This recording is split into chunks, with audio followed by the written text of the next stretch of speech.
Hello दोस्तों, economics for बीबी में आप सभी का स्वागत है।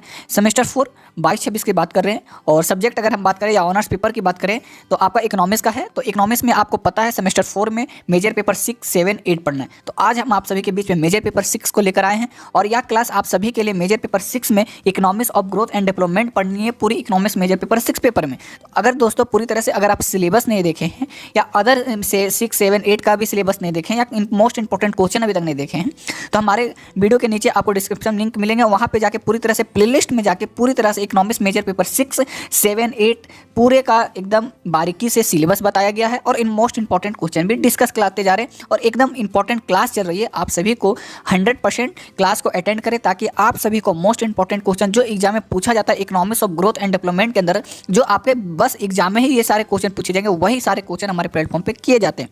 इसके अंतर्गत आप सभी को हम बता दें, पहला क्लास हो चुका है, प्लेलिस्ट में जाके आप देख सकते हैं। दूसरा क्वेश्चन आज आप सभी के बीच में है। प्रश्न आपका पूछा गया, आर्थिक समृद्धि को प्रभावित करने वाले घटक क्या है, अर्थात अगर हम समझें what are the factor affecting economic growth. दोस्तों इसमें आप सभी से पूछा गया इफेक्टिंग इकोनॉमिक ग्रोथ किस प्रकार से किया जाता है, उनके कारण क्या है, घटक क्या है, उनको वर्णन करें, व्याख्या करें, कुछ भी पूछे, बस आपको इतना ध्यान देना कि आर्थिक समृद्धि को प्रभावित करने वाले घटक, या पूछ सकते हैं आर्थिक विकास प्रभावित करने वाले घटक या आर्थिक समृद्धि पूछ सकते हैं। तो चीज़ें सारे परिभाषिक शब्द अगर आप क्लास 1 अटेंड किए हैं तो आप सभी को चीज़ें समझ में आती होगी। अगर आप क्लास 1 नहीं देखें तो क्लास 1 आप जाकर जरूर देखें। तो चलिए आज हम वीडियो को शुरू करते हैं। पूरी तरह से डिटेल में एकदम बारीकी से क्लास करेंगे और आप सभी को चीज़ें को एक एक बारीकी से बताते चलेंगे ताकि आपके एग्जाम में 90% नंबर से लेकर 100% नंबर आप सभी को मिल सके दोस्तों। तो चलिए वीडियो को शुरू करते हैं। तो आप सभी को हम बता दें, आंसर अगर लिखना हो तो जिस प्रकार से हम आप सभी के बीच में स्क्रीन को देखने को मिल रहा है, जिस तरह से हम आप सभी को पढ़ते चलेंगे, समझाते चलेंगे, अर्थात इस प्रकार से अगर आप लिखते हैं या जितना हमने वीडियो में बताया, अगर इसका आप 80% भी एग्जाम में लिखते हैं तो दोस्तों हम बता सकते हैं कि आपको 15 नंबर मिल जाएगा। ये हमारा गारंटी है। हमने पूरी डिटेल में चर्चा की है, बट आप इसका 80 से 70% भी अगर एग्जाम में आप लिखते हैं, जो चीज़ें हमने बताई हैं उसमें आपको 15 नंबर दे देंगे, क्योंकि जो कॉपी चेक करेंगे उनके हिसाब से हमने थोड़ा अधिक लिखे हैं ताकि आप सभी लोग चीज़ें को अगर समझते हैं, कहीं भूल जाते हैं क्वेश्चन को, तो जो चीज़ें अगर थोड़ा भी लिखते हैं, 70% भी लिखते हैं, 80% भी लिखते हैं, तो आपको 15 नंबर देने की उनकी क्षमता रहे। तो चलिए पूरी तरह से वीडियो को स्टार्ट करते हैं, आखिर किस प्रकार से आपको आंसर समझाना चाहता हूँ। तो सबसे पहले आप सभी को हम बता दें कि आपको लिखना क्या है। प्रत्येक देश की आर्थिक समृद्धि अनेक घटकों से प्रभावित होती है। इन देखिए, प्रत्येक देश के अलग अलग देश से सभी की आर्थिक समृद्धि अलग है, अनेक कारण हैं और सभी पे प्रभावित करने वाले अलग अलग कारण हो सकते हैं, अलग अलग घटक हो सकते हैं, मतलब कारण और घटक दोनों चीज़ें एक ही है, ठीक है, ध्यान दीजिएगा। इन्हीं घटकों को आर्थिक समृद्धि का निर्धारक या तत्व के आधार कहते हैं। अब देखिए, समृद्धि के निर्धारक घटक अगर बोलते हैं तो तत्व वही आधार कहते हैं, या निर्धारक तत्व या आधार कितने हैं, इस पर संबंधों में अर्थशास्त्रियों ने इस संबंध में अर्थशास्त्रियों ने मत व्यक्त नहीं है, मतलब किसी प्रकार से इन्होंने डिटेल नहीं किया, बट किसी प्रकार से चीज़ें डिस्कस की जाती है। देखिए, पहले प्रोफेसर रेगनर नॉर्कश के अनुसार किस चीज़ें बताया गया है, आर्थिक विकास का मानवीय शक्तियाँ, सामाजिक मान्यताओं, राजनीतिक दिशाओं, ऐतिहासिक घटना तथा घनिष्ठ संबंध है एवं पूंजी आवश्यकता तत्व, लेकिन विकास के लिए एकमात्र निर्धारक नहीं बताया गया, क्योंकि एक सारे चीज़ एक ही नहीं हो सकते हैं, ठीक है, अनेक कारण हो सकते हैं। चलिए नीचे फिर आपको कुछ इस प्रकार से लिखना है। देखिए, बारीकी से लिखिएगा तो नंबर अच्छे से देंगे। मेयर एंड बोल्डिंग की दृष्टि में आर्थिक समृद्धि धारक तत्वों को 2 भाग में विभाजित कर सकते हैं, ठीक है। पहला, आधारभूत साधनों की पूर्ति, जैसे जनसंख्या वृद्धि, पूंजी संग्रह, आर्थिक संसाधन की खोज, नवीन उत्पादन विधियों का प्रयोग तथा परिवर्तन, अनुत्पादित वस्तुओं की मांग की संरंभन परिवर्तन, जैसे आय में स्तर में परिवर्तन, आय के वितरण में परिवर्तन, उपभोक्ताओं की ज़रूरतों में परिवर्तन आदि। तो इस प्रकार से अगर आप लिखते हैं समृद्धि, मतलब चीज़ें अलग अलग बोलिए, आधारभूत संसाधन से पूर्ति हो सकती है, जनसंख्या वृद्धि से हो सकती है, आर्थिक संसाधन, तो ये सारे चीज़ें अगर आप इतना लिखते हैं तो आपको यहीं से आपको 3 नंबर प्राप्त हो जाएंगे, ठीक है। चीज़ों को देखते चलिएगा, नंबर हम आपको काउंट कराते चलेंगे। 2 से 3 नंबर यहाँ मिल गया। उसके बाद नीचे देखिएगा, यहाँ से प्रोफेसर शुमिटर मत के आर्थिक समृद्धि के निर्धारक तत्व क्या है, देखिएगा। तत्व इसके पहले थोड़े डिटेल करना, निर्धारक तत्व बता देंगे। उत्पादन में नवीन प्रणाली का शुभारंभ और अर्धनिर्मित कच्चे माल के नवीन संसाधन की खोज और उद्गम, नवीन संगठन, नवीन वस्तुओं में शामिल करना एवं नवीन बाजारों को खोजन करना। उसके बाद देखिए, अलग अलग प्रोफेसर के मत थे, यहाँ पे फिर देखिएगा। प्रोफेसर रोस्टो के आर्थिक समृद्धि को प्रभावित करने वाले घटकों में 2 भाग बांटा गया है। पहला, पूंजी संग्रह की मात्रा में एक स्वरूप है। दूसरा, वृद्धि में अगर बात करें प्रभावित किस प्रकार से की जाती है, श्रम शक्ति की मात्र एक स्वरूप, और उनका कहना कि इन 6 प्रवृत्तियों को प्रभाव पड़ता है। पहला, देखिए 6 चीज़ें पे प्रभाव पड़ती है। तो विज्ञान में विकास करने की प्रवृत्ति, विज्ञान को आर्थिक उद्देश्य में पूर्ति करने प्रयोग करने की प्रवृत्ति, और भौतिक प्रगति की खोज प्रवृत्ति, छठा संतोष पोती की प्रवृत्ति, नवीन परिवर्तन स्वीकार करने की प्रवृत्ति एवं उपभोग वृद्धि की प्रवृत्ति। तो ये प्रोफेसर अस्टोवक की राय थी, उनका या इनका राय था। अब देखिए तीसरा, फिर इसके नीचे आपको क्या लिखना है, उपरोक्त वर्णित विचारों के आधार पर यह कहा जा सकता है। देखिए यहाँ के बाद आपको सिंपल यहाँ बोल दिया जा रहा है कि जो चीज़ें प्रोफेसर के अनुसार आप लोग को बताया गया, उनके तत्वों के अनुसार आपको कह सकते हैं कि प्रत्येक देश की आर्थिक विकास की पृष्ठभूमि में कुछ ऐसे तत्व अथवा घटक विद्यमान रहते हैं जिन पर उद्देश्य विकास निर्भर करता है। मतलब कि देश को विकास करने की पीठ है, रीढ़ है। आर्थिक विकास अथवा समृद्धि के निर्धारित करने वाले इन घटकों को आर्थिक एवं गैर आर्थिक आधार वर्गीकृत किया जा सकता है। देखिए अब ये सारी चीज़ें तो मिली जुली हुई कि सर सारे चीज़ तो निर्भर करते हैं देश को। किसी भी चीज़ अगर हम देख लें, भौतिक प्रगति की खोज की प्रवृत्ति, तो ये भी हमारे आर्थिक समृद्धि के रूप हैं, घटक हैं। ये कारण है अपने देश को विकसित करने को, या समृद्धि होने का, या विकास होने का। ये सारे तो घटक हो गए, इनके कारण हो गए। अब देखिए, अब इसको दो भाग में भी बांटा गया है, आर्थिक विकास समृद्धि। अगर हम आर्थिक विकास और अथवा समृद्धि देखें, विकास, आर्थिक विकास क्या, आर्थिक समृद्धि क्या, हमने बताया क्लास 1 में। आप क्लास 1 नहीं देखें तो जाकर देखें। देखिए आर्थिक विकास और समृद्धि क्या है, तो वो दोनों चीज़ें को अगर हम देखें तो चीज़ों को बांटी गई है आर्थिक एवं गैर आर्थिक आधार पर। मतलब कि आर्थिक का लाभ और गैर आर्थिक मतलब जिससे कोई लाभ नहीं है, या ये चीज़ इफेक्ट भी होता है तो कोई मूलभूत प्रभाव नहीं पड़ेगा। तो चीज़ों को बदली गई है। तो सबसे पहले हम घटक आर्थिक एवं गैर आर्थिक वर्गीकृत किया जाता है, ये दोनों के बारे में देखें। तो दोस्तों जहाँ तक अभी तक हमने बताया, आपको यहाँ तक 9 नंबर प्राप्त हो सकते हैं। मेन आपका यहाँ से 3 नंबर स्टार्ट होती है। देखिए आपको लिखना क्या है, पहले हम देखिएगा आर्थिक घटक, इकोनॉमिक फैक्टर, आर्थिक विकास को निर्धारित करने वाले आर्थिक घटक निमित्त हैं। देखिएगा अब यहाँ से पहला स्टार्टिंग देते जाइएगा। ये पहला पॉइंट है, 6 हटा दीजिएगा, ये पहला पॉइंट है, ठीक है।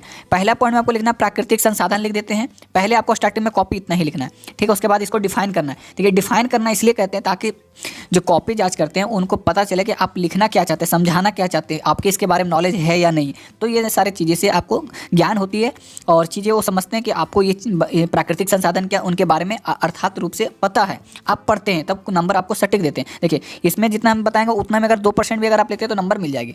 देखिएगा प्राकृतिक संसाधन अभिप्राय उन समस्त भौतिक अथवा नैसर्गिक संसाधनों से है जो प्रकृति की ओर से किसी देश को उपहार स्वरूप प्राप्त होते हैं, जैसे भूमि, खनिज पदार्थ एवं वन, जल संपदा, वर्षा, जलवायु, मिट्टी, बनावट, भौगोलिक स्थिति आदि। देखिए प्राकृतिक संसाधन क्या है, खनिज है, पदार्थ है, पेड़ है, पौधा है, पानी है, सभी प्रकार के ये सारे क्या प्राकृतिक संसाधन है। या प्राकृतिक संसाधन देश के आर्थिक विकास महत्वपूर्ण निभाते हैं। देखिए जल भी, वायु भी, सारी चीज़ जितने भी आर्थिक खनिज हैं तो क्या हमारे विकास के लिए नहीं प्रभाव पड़ते हैं, प्रभाव पड़ते हैं। जिस देश के पास प्राकृतिक संसाधन जितना अधिक होता है वह देश उतना संसाधनों उतना उपयोग विकास कर सकते हैं। देखिए अगर हमारे पास 1 केजी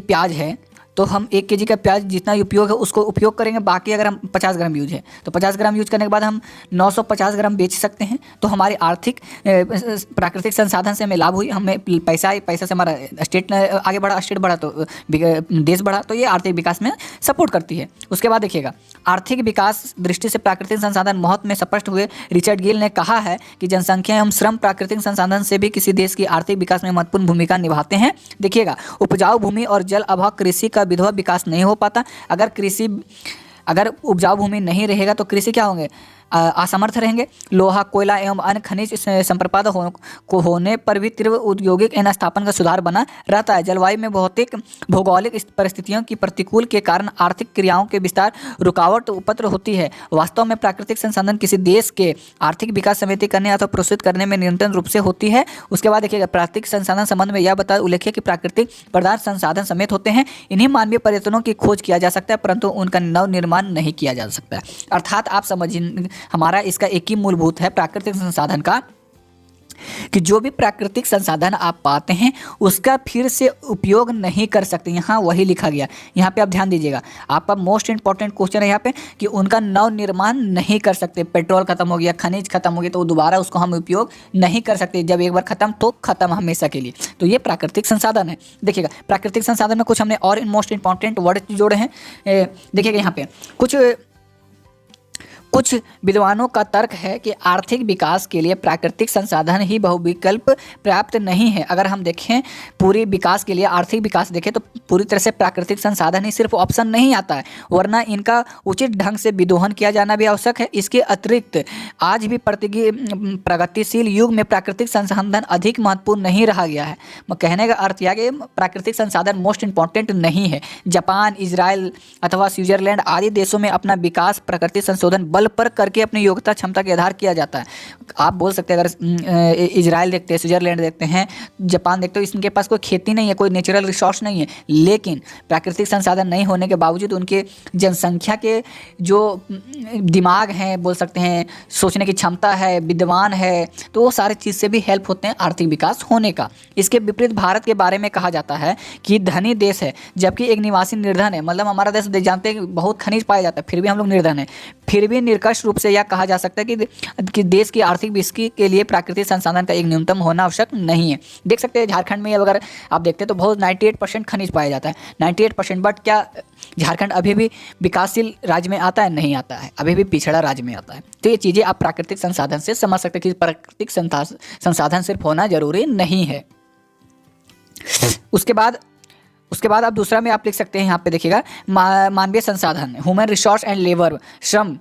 मानवीय संसाधन का तात्पर्य किसी देश में रहने वाले कार्यशील जनसंख्या से है। श्रम का उत्पादन एक महत्वपूर्ण एवं सक्रिय माना जाता है। मानवीय श्रम की वह शक्ति है जिस देश पर आर्थिक विकास निर्भर करता है।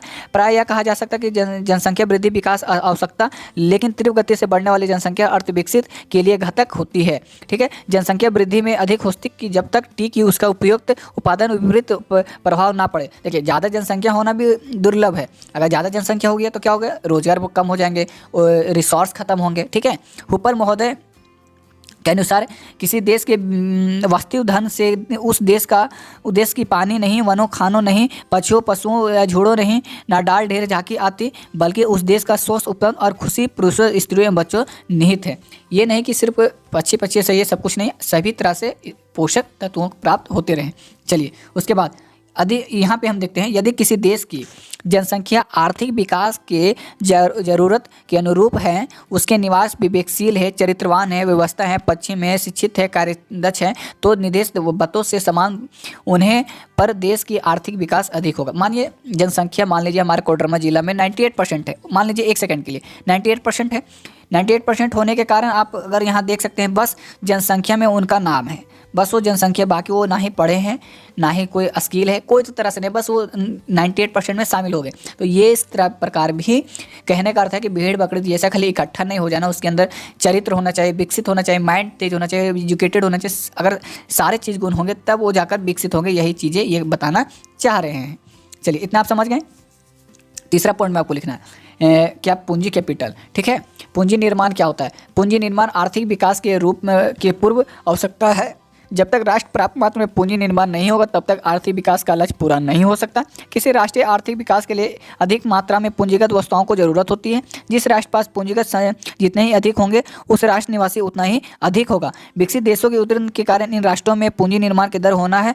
इसके विपरीत विकसित राष्ट्रों में ना पूंजी निर्माण की दर न्यून, इसलिए इन राष्ट्रों में अधिक विकास के लिए अवरोध में अवस्था पड़ा हुआ है। ठीक है, ये तो पूंजी निर्माण के बारे में, मतलब कि पूंजी निर्माण भी हमें ज़रूरत है क्या है कि आर्थिक समृद्धि के लिए, आर्थिक विकास के लिए। ठीक है, चौथा पॉइंट में आप लिख सकते हैं, ये सारी चीज़ें देखिएगा। तकनीकी प्रगति एवं परिवर्तन किसी देश के विकास की प्रदान करने के लिए तकनीकी प्रगति परिवर्तन महत्वपूर्ण भूमिका निभाते हैं। प्रसिद्ध अर्थशास्त्रियों सिमी-पीटर के अनुसार आर्थिक विकास में सर्वोदय महत्वपूर्ण घटक तकनीकी एवं नवीन परिवर्तनों में अपनाया जाना है। तकनीकी ज्ञान प्रगति के लिए नए रूप से प्रवेश किया जा सकता है। फलस्वरूप यह परिवर्तन वस्तुओं में कम लागत पर उन प्रवृत्तियों के अथवा उसके फलस्वरूप नई नई वस्तुओं का उत्पादन संभव किया जा सके। इस तरह से तकनीकी उन ज्ञान उत्पादन विविधों को मौलिक परिवर्तन लाकर आर्थिक विकास प्रक्रियाओं को गति प्रदान करता है। जिस देश में वैज्ञानिक एवं तकनीकी प्रगति तेज होती है, जहां उत्पन्न घटक लगते होते हैं, श्रम उत्पादकता में वृद्धि होती है और आर्थिक प्रगति तेजी से आती है। इसके विपरीत जिन देशों में तकनीकी एवं नव परिवर्तन वैज्ञानिक एवं तकनीकी प्रगति धीमी रहती है, जहाँ आर्थिक विकास की गति धीमी रहती है। ये हमारा किसके अनुसार? तकनीकी प्रगति एवं नव परिवर्तन। अगर टेक्नोलॉजिकल नहीं रहेगा, प्रोग्रेस नहीं होगा या इनोवेशन नहीं होगा तो आपकी आर्थिक समृद्धि नहीं हो सकती। ये चीजें बताई गई है, ये सारे लाइन में। चौथा हो गया। पांचवा में ध्यान देना है आपको।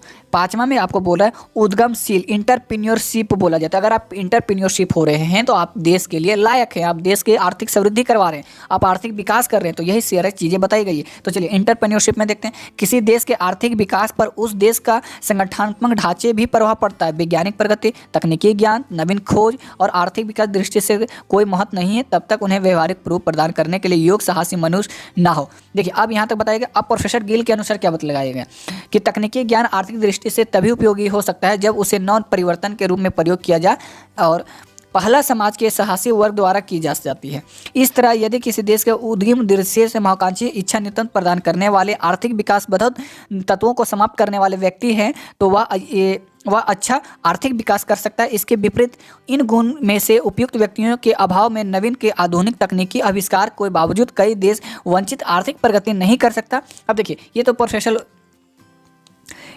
गिल के द्वारा था। अब देखिएगा प्रोफेसर यल ब्रजन के अनुसार क्या बतलाया गया। ना तो आविष्कार की योग्यता और ना केवल आविष्कार की आर्थिक विकास संभव बनते बल्कि यह उन्हें कार्य रूप से प्रेरित करने वाले प्रबल इच्छा जोखिम उठाने को निर्भर करते हैं। तो दोस्तों ये थोड़ा लंबी है, अगर आप इसमें 10 लाइन भी लिख देते तो आपको सटीक नंबर मिल जाएंगे। ये चीज़ें आपको पढ़ के देख लेनी है, चीज़ों को धीरे धीरे देखनी है ताकि आप सभी को समझ में आए। छठा लिखने की ज़रूरत नहीं है बट आप छठा समझ सकते हैं ताकि आप कुछ भूलते हैं तो ये सारी चीज़ें याद रहेगी। कि चलिए हमने भूल गया इंटरप्रेन्योरशिप, तो हमें विदेशी पूंजी रहा, तो विदेशी पूंजी के बारे में इसके अंदर हम लिखनी है तो चीज़ें नंबर आ जाती है। यही चीज़ें हम लंबा थोड़ा इसलिए बताना चाहते हैं। चलिए अब हम विदेशी पूंजी देखते हैं। अल्प विकसित राष्ट्रों के आर्थिक विकास के लिए विदेशी सहयोग अथवा विदेशी पूंजी की आवश्यकता होती है। बिना विदेशी सहयोग के इन राष्ट्रों का आर्थिक विकास संभव नहीं हो पाता क्योंकि अल्प विकसित राष्ट्रों में प्रति व्यक्ति आय निम्न होने के कारण घरेलू बचत की दर अत्यधिक कम होती है। व्यक्तियों के जीवन स्तर इतना नीचा होता है उनके लिए बचत करना संभव नहीं हो पाता। परिणाम स्वरूप घरेलू बचत इस कमी से विदेशी पूंजी को आयात द्वारा पूरा किया जा सकता है। ठीक है, अब विदेशी पूंजी का प्रयोग विकास परियोजनाओं का प्रारंभ करने, कच्चे माल, मशीनों, उपकरणों का आयात करने, उत्पादन स्तर बढ़ाने तथा आवश्यक वस्तुओं को आयात की मुद्रा स्फीति का समान करने में सहायक वृद्धि हो सकती है। चीज़ें ये समझ रहे हैं आप। विदेशी पूंजी इस प्रकार से काम करती है। देखिएगा यहाँ तक आपको लास्ट लिखना है। इसके अतिरिक्त किसी देश के आर्थिक विकास में उस देश का व्यक्ति पूंजी उत्पादन अनुपात, कीमत, स्थायित्व, विकासात्मक नियोजन का भूमिका निभाते हैं। देखिए इसके बाद अगर अब लंबे में पूछा जाए तो आप ये भी 15 नंबर में ऐड कर सकते हैं, लेकिन इसमें से हम चाहेंगे कि आप शॉर्ट में आंसर दें। ठीक है, ज़्यादा डिटेल में ना दें। अनार्थिक घटक आपको नहीं पूछा गया था, बस इकोनॉमिक फैक्टर पूछा गया तो इकोनॉमिक फैक्टर ही पूछे, आपको घटक नहीं बताएं। तो अनार्थिक में भी आप अगर डिफाइन करना चाहते हैं, अगर पूछ दिया तो आपको ये चीज़ें ऐड करना है अलग से, अगर नहीं तो आप यहाँ तक करके कंप्लीट कर सकते हैं क्वेश्चन को। देखिए चीज़ें 2 चीज़ ऐड हो रही है। आप पूछ लिया जाए कि अनार्थिक घटक का बारे में वर्णन करें, या 5 नंबर में पूछ दिया तो आप क्या देना चाहते हैं। तो इसी के अंदर हम आपको सॉल्व करना सही समझें कि अगर इसके अंदर ये चीज़ें ऐड करते हैं तो आप सही से समझते हैं। इसमें भी आपको 4-5 पॉइंट लिखना है और कंप्लीट हो जाएगा। चलिए तो सामाजिक और संगत घटक, सामाजिक और मनोवैज्ञानिक संस्थागत तत्व आर्थिक वृद्धि की उत्प्रेरक और शक्तियों। देखिए अब प्रोफेसर निरंकुश के अनुसार किस प्रकार से किया गया है। आर्थिक विकास का मानवीय मूल्यों को सामाजिक परिवर्तनों, राजनीतिक दिशाओं तथा ऐतिहासिक घटनाओं में एक घनिष्ठ संबंध रहा है। देखिए बताया गया कि अनार्थिक जो नॉन इकोनॉमिक फैक्टर हमारे इकोनॉमिक पे उनको किसी प्रकार से प्रभाव नहीं पड़ती हैं।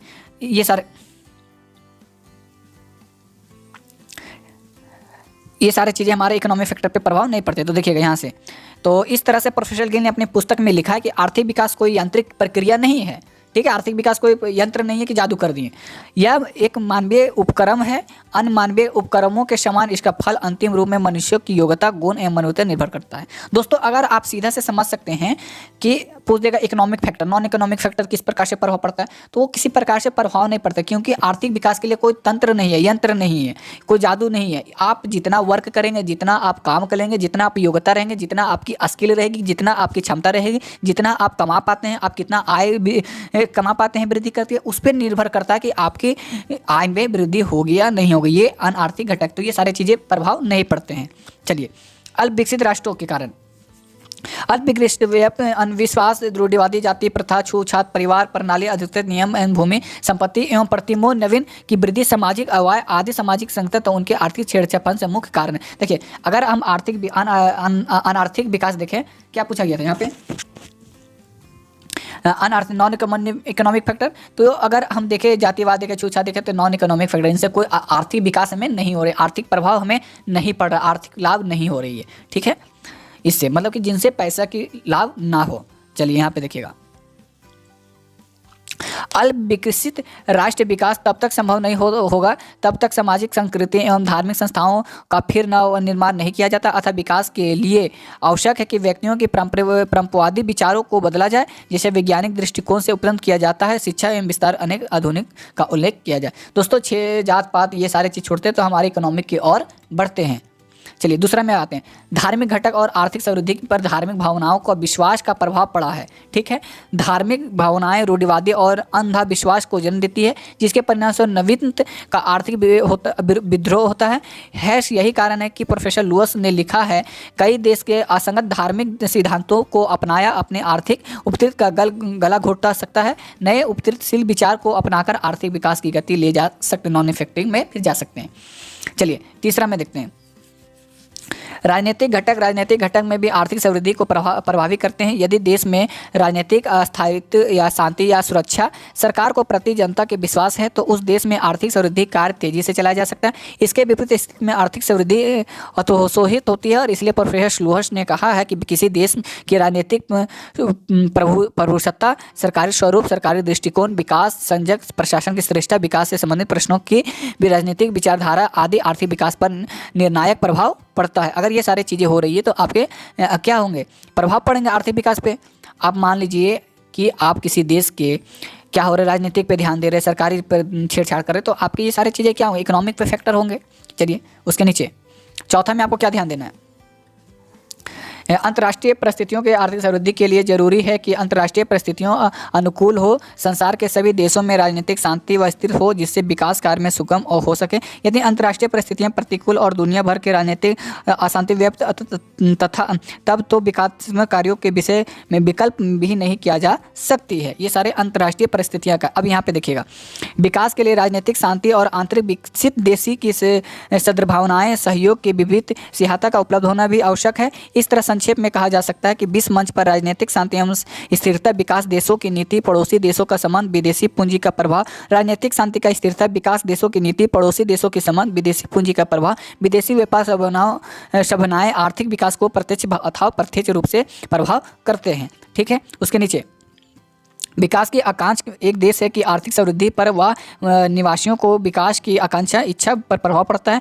यदि किसी देश की आकांक्षा रखते हैं तो वे विकास तेज से गति होता है, लेकिन इसके विपरीत यदि वहाँ निवासी आलसी व भागीदारी हो तो आर्थिक विकास मंद गति होता है। चलिए इसके नीचे थोड़ा सा और आपको लिखना है, ये सारी चीज़ें अगर नहीं भी लिखते तो चलते, बट हमने चाहा डिटेल कर देना चाहें तो इस तरह से संक्षेप से कहा जा सकता है कि किसी राष्ट्र के आर्थिक विकास अनेक कारकों के सम्मिलित प्रयास से प्रतिफल होता है।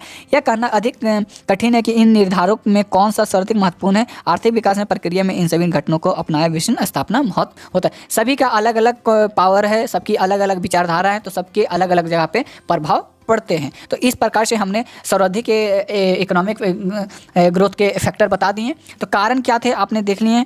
तो इस प्रकार से हमने पूरी तरह से आप सभी को तीन भाग में हमने बताना चाहे, क्वेश्चन को हमने 3 भाग में बांटे हैं। 3 भाग में अगर आप 2 भाग भी अगर आप लिखते हैं जितना हमने बताया, आपको 12 नंबर कहीं नहीं जाएगा। 12 अगर आप तीनों भाग लिखते हैं तो आपको 15 नंबर कंफर्म मिलेंगे। ये हमारे द्वारा है। तो दोस्तों इस प्रकार से हमने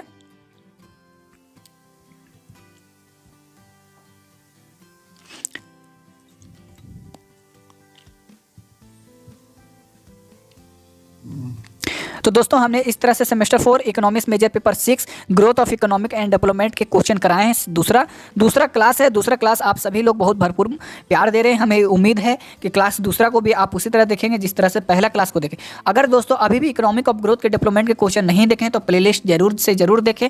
पूरी तरह से सिलेबस को डिस्कस है, चीज़ों को डिस्कस किया जा रहा है। और अभी जितने भी एग्जाम के पेपर सेमेस्टर 4 के होंगे, मोस्ट इंपॉर्टेंट के साथ साथ जो आपके लेक्चर चलेंगे, साथ में आपकी एग्जाम चलेंगे, उसके साथ साथ अपडेट होते चलेंगे। तो आपको बस हमसे जुड़े हुए रहना है। जैसे एग्जाम स्टार्ट होते हैं सेट 1 सेट 2 पूरी तरह से क्वेश्चन अपडेट होते चलेंगे। बस आपको हमारे प्लेटफॉर्म पे बने रहना है।